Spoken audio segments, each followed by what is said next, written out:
Baik, Assalamualaikum warahmatullahi wabarakatuh. Perkenalkan, saya Arni Aprida dengan NIM B1B121076, Program Studi Ilmu Pemerintahan Fakultas Hukum Universitas Jambi. Baik, di sini saya akan menjelaskan secara singkat, yaitu terkait sistem perpajakan pusat. Nah, sebelum menuju pembahasan lebih lanjut, adapun tujuan saya dalam pembuatan video ini merupakan pemenuhan tugas ujian tengah semester mata kuliah sistem perpajakan dengan dosen pengampu Pak Alfa Berliansa, SIP MIP.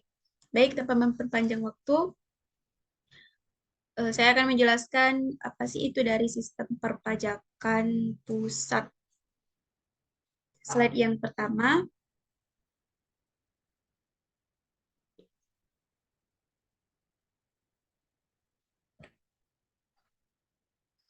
yaitu konsep dasar pajak pusat. Seperti yang sudah saya tampilkan pada layar, di mana pajak pusat atau pajak negara merupakan setiap pungutan yang wajib dibayarkan oleh wajib pajak, baik secara pribadi maupun lembaga pemerintah pusat. Nah, dapat diartikan bahwa pajak pusat ini diatur oleh pemerintah pusat melalui Direktorat Jenderal Pajak atau DJP, dan hasilnya nantinya digunakan untuk kepentingan negara.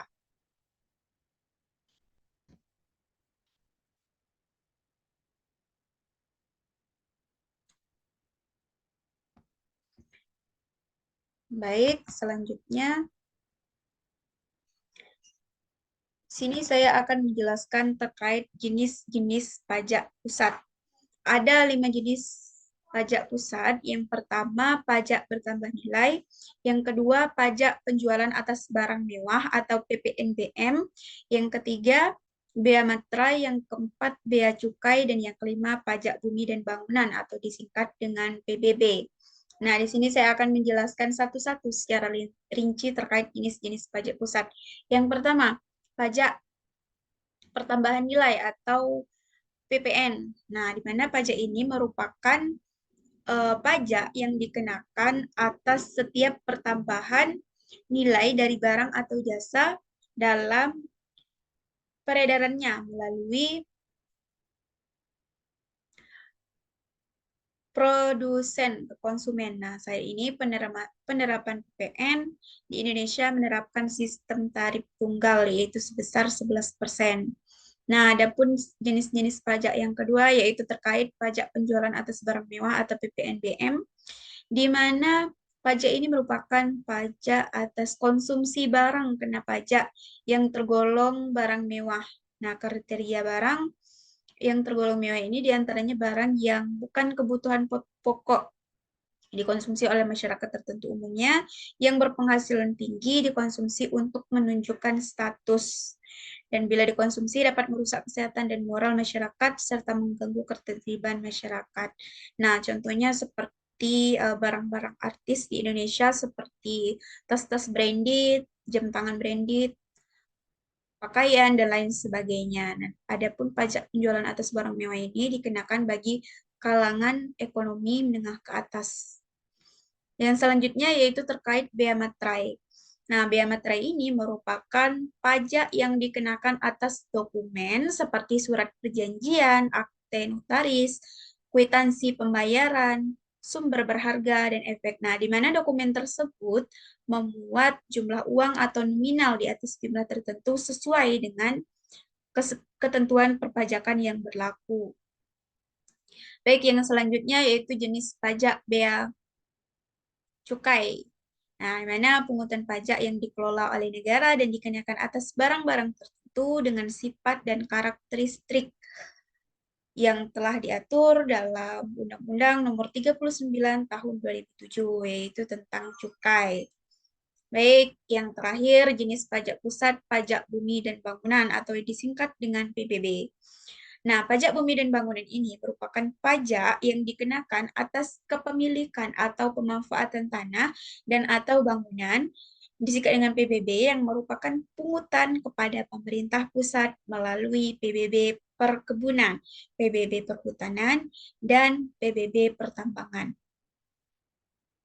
Baik, slide yang selanjutnya yaitu menjelaskan terkait peran pajak untuk negara. Seperti yang telah saya tampilkan di layar, di mana pajak merupakan peran yang sangat penting dalam pelaksanaan pembangunan, karena pajak merupakan sumber pendapatan negara untuk membiayai semua pengeluaran, termasuk pengeluaran pembangunan seperti fungsi anggaran, fungsi mengatur, fungsi stabilitas, dan fungsi retribusi pendapatan.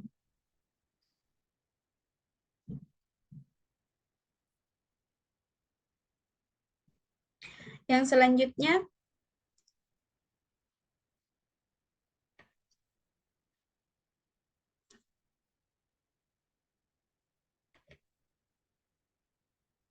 peran pajak dalam pembangunan ekonomi negara. Ada 4 peran. Yang pertama yaitu sebagai anggaran dan penerimaan atau budgeter. Yang kedua, pajak berperan untuk mengatur atau regulator. Yang ketiga, pajak berperan sebagai stabilitas. Dan yang keempat, pajak berperan sebagai retribusi pendapatan. Baik, di sini saya akan menjelaskan 4 peran pajak dalam pembangunan ekonomi secara singkat dan rinci. Nah, yang pertama yaitu sebagai anggaran atau penerimaan atau budgeter, di mana pajak termasuk salah satu sumber pendapatan negara yang digunakan oleh pemerintah untuk membiayai kebutuhan negara. Nah, penerimaan keuangan yang didapatkan negara dari sektor pajak masuk ke dalam anggaran pendapatan dan belanja negara atau APBN.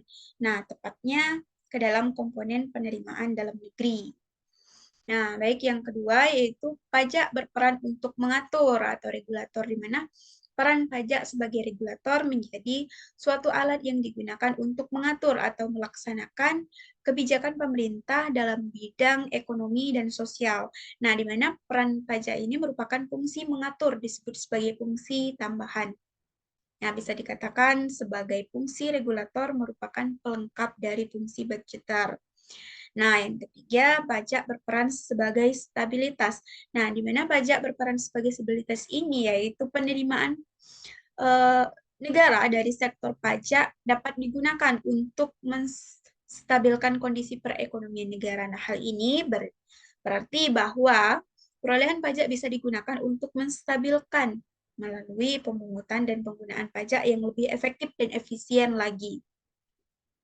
Yang terakhir nih, yaitu pajak berperan sebagai retribusi pendapatan, di mana dalam pembangunan ekonomi negara, selanjutnya yaitu sebagai penerimaan terbesar negara dari perolehan pajak sebagai sumber pendapatan negara. Nah, maka negara bisa melakukan pembiayaan untuk pengeluaran dan pembangunan negara.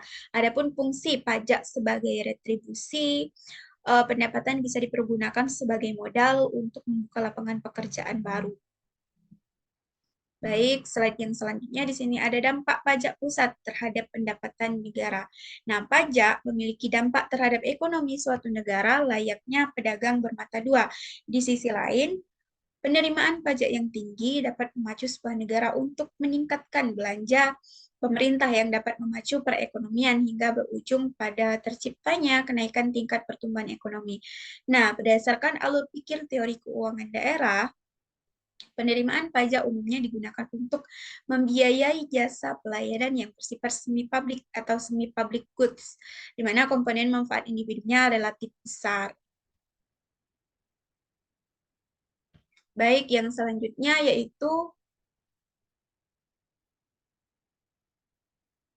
dampak pajak terhadap perekonomian. Nah, pajak merupakan salah satu sumber pendapatan negara yang dapat digunakan untuk membiayai berbagai keperluan seperti pembangunan infrastruktur, pelayanan kesehatan, dan lainnya. Nah, adapun pengaruh pajak terhadap perekonomian ini dapat dilihat dari berbagai aspek.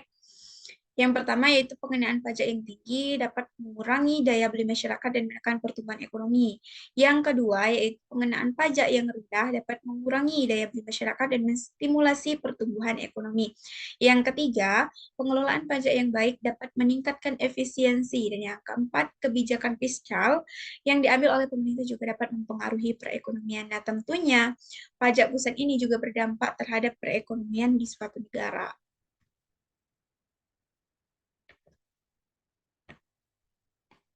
Baik, yang terakhir di sini slide terkait kesimpulan. Nah, berdasarkan uraian di atas, dapat disimpulkan nih bahwa pajak merupakan salah satu kebijakan yang dapat mempengaruhi pertumbuhan ekonomi suatu negara. Nah, pajak dapat mempengaruhi tingkat konsumsi dan investasi, terdistribusi, pendapatan dan stabilitas ekonomi. Nah, dengan demikian, pajak membantu meningkatkan pendapatan negara, menciptakan lingkungan ekonomi yang lebih sehat dan kondusif bagi pertumbuhan ekonomi dan membantu mengurangi ketimpangan ekonomi. Baik, mungkin hanya itulah yang dapat saya sampaikan. Lebih dan kurangnya saya mohon maaf apabila terjadi kesalahan, baik itu penyampaian disengaja maupun tidak sengaja, baik itu argumen saya yang tidak jelas atau yang sulit dimengerti, mohon maaf karena saya masih dalam tahap pembelajaran. Baik, mungkin hanya itulah yang dapat saya sampaikan. Lebih dan kurangnya saya mohon maaf. Saya akhiri dengan wabillahi taufiq wal hidayah. Wassalamualaikum warahmatullahi wabarakatuh.